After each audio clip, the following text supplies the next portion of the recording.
Welcome to the Nevis Newscast for Thursday, January 23rd, 2020. I'm Fredicia Liebert. Kian Pemberton of Government Road has been afforded the opportunity to travel to Argentina to play cricket for the months of February and March. Director of Sports Jamia Claxton gave more insight on the initiative. This initiative was created through the Argentine Cricket Association and the Leeward Island Cricket Board and the Ministry of Sports in Nevis. We are very delighted and happy for Kian for getting this opportunity, and we want him to go out and represent Nevis, be an ambassador for Nevis, but it's also an opportunity for him to experience a new culture, continue his development in terms of cricket, because he's one of those players that we have high hopes for reaching the top level one day. The Minister of Sports, the Honorable Eric Evelyn, noted that the initiative became possible through the collaboration with Cricket Argentina, the Leeward Island Cricket Board, and the Ministry of Youth and Sports on Nevis. We are very pleased that Kian is going off on this assignment to Argentina. We are happy that Argentina would have given him this opportunity, and Kian, we want you to use the opportunity well. We are very proud of you that you would have gotten this opportunity, and it shows that we continue to produce good cricketing stars here on the island of Nevis. I believe Kian is a young man that has a lot of potential and a lot of promise, and I hope that this initiative that he's going off to Argentina with will even bring out more of the excellence in Kian. So Kian, we want to wish you all the very best. We trust that you will represent well yourself, the island of Nevis, and we're looking forward to hearing great things about this engagement in Argentina. So best wishes from all of us in Nevis and from the Ministry of Sports. The sports minister noted that Pemberton will take part in the playing, coaching and umpiring of cricket in Argentina. He will also be a coach for men, women and various clubs and take part in a domestic 40-over tournament. Pemberton spoke briefly on the opportunity. Thanks for all the wishes, and just go there and do my best and enjoy every moment of it. Permanent Secretary Keith Glasgow was also part of the brief ceremony. In an effort to continue to strengthen and reinforce the long-standing relationship between St. Kitts and Nevis and the United States of America, the Minister of Foreign Affairs, the Honorable Mark Brantley, participated in a round table of foreign ministers from 6 Caribbean countries with their counterpart, U.S. Secretary of State Michael Pompeo, on Wednesday, January 22nd. Minister Brantley highlighted the fact that this was the first opportunity the two have had to meet and discuss matters of foreign policy and thanked the Secretary of State for the invitation. Minister Brantley reminded Secretary Pompeo of how long their two countries have been benefiting from each other since the time of Nevisian-born Alexander Hamilton, who was the first U.S. Secretary of Treasury. On a more serious note, the minister used the remainder of his introduction to recall that their countries have enjoyed a history of cooperation and mutual respect, which have translated into vibrant commercial links, people-to-people contact, and cultural exchanges. The discussions then shifted to 2 pressing issues. Many of our correspondent banking relationships, most United States-based banks, are withdrawing from the region, seeing the region as high risk and as a consequence leading to a phenomenon of de-risking, as we're calling it. We think that this is a grave and present danger to our economies. But one of the concerns, of course, Excellency, is the ability to influence what clearly is a private sector initiative. And we think that largely comes from the sense that the Caribbean is a high-risk area for business. And we really would like to see a greater interest of the United States in this particular problem that we are experiencing. We think that this blacklisting phenomenon, which then leads to this reputational damage, which in turn leads to the threat of de-risking, runs a real risk for us of derailing any economic gains that we would have made. Minister Brantley also discussed the issue of graduation. All of us around this table with the exception of very few, are now being told by international agencies that we have graduated.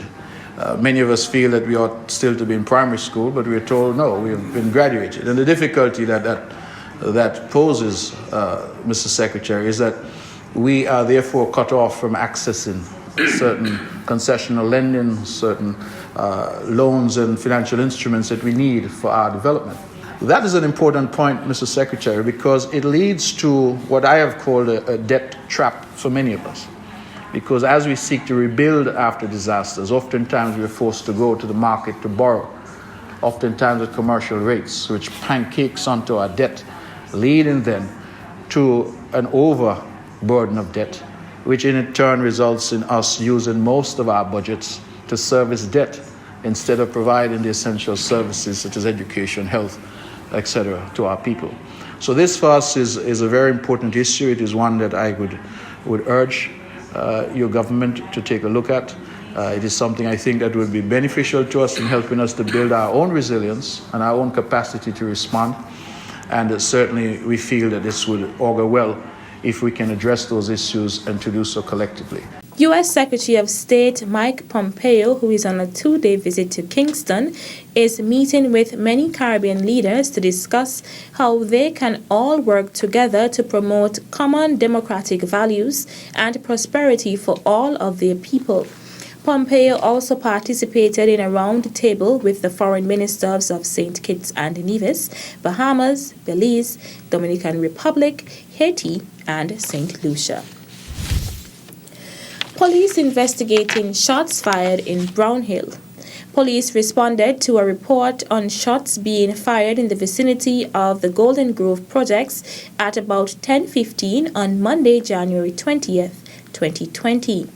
Investigations so far have revealed that 2 juveniles and 2 adults were in a yard when 2 masked assailants approached them and fired several shots in their direction before fleeing the scene. No one was injured. Members of the forensics unit visited and processed the scene. Items of evidential value were taken into police custody.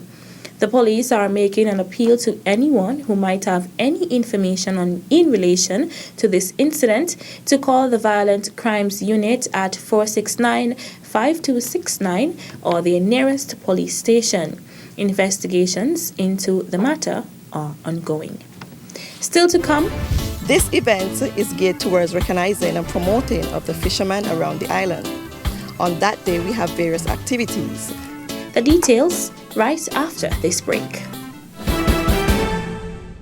Uwali, the queen of the Caribbean, bathed by its crystal shores, is the Caribbean's best kept secret. Nevis is known for its rich culture, which remains entrenched in the island's everyday life. We boast of having the Caribbean's greatest summer festival, Culturama. The birthplace of Alexander Hamilton, my little 36 square mile island, is the home of the Bath Hotel, which is the first built hotel in the Caribbean. Don't forget to take a dip in the therapeutic Bath Springs. Take a few minutes to trot down to the ever-famous Sunshine's Bar and drink a world-renowned Killer Bee. Live Nevis naturally by exploring the magnificent waterfalls and hiking to the top of our 32 Nevis Peak. Our lush vegetation and landscape deems a visit here the perfect escape. Nevis, Queen of the Caribbean.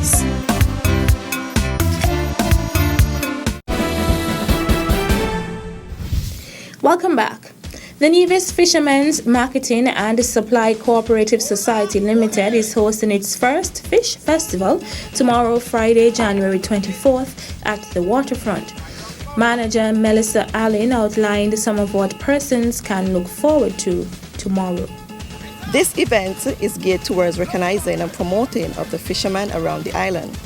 On that day, we have various activities like domino competition for the fishermen, fish barbecuing from different fishing associations, including fish, lobster, shark, whales, smoked fish, and squid.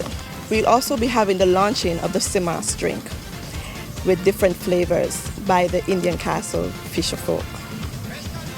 We'll also have sale of fish from different fishermen. We'll also have sale of aquarium fishes. So it's a kids-friendly activity as well. We'll also be having prize-giving ceremony. We'll be giving out prizes to fishermen around the island, especially those who support the co-op throughout the years. We'll also be having a well-stocked bar with happy hours, 2 hours. So come on out on the 24th of January 2020, which is tomorrow, and support the fishermen around the island. Allen also expressed thanks to the sponsors of the event. The Fish Festival is slated to begin at 10 a.m. The following is a notice from the Nevis Air and Seaports Authority, NASPA, regarding the construction of the tender pier in Charlestown. Due to inclement weather conditions, work on the Charlestown tender pier has been stalled. This had to be done in order to ensure the safety of the contractors and workers involved in the project. High winds, sea swells, and rip currents could pose a serious danger to life and equipment should the project continue in unfavorable weather conditions. While the weather conditions have prolonged the time span, the project is already at its halfway stage, and NASPA is optimistic that it will be completed soon. As much as the Nevisian public would like to see the facility completed and in operation, the contractor would need 1 to 2 weeks of consistent calmer seas and better weather in which to work. NASPA reassures the general public that once the conditions are good, much progress will be seen at the work site. The Nevis Air and Seaports Authority thanks the members of the public for their understanding and cooperation as it continues to improve its facilities in a safe and conducive manner. That's it for this edition of the Nevis Newscast. On behalf of all of us here at the Department of Information, I'm Felicia Liebert. Thank you for viewing.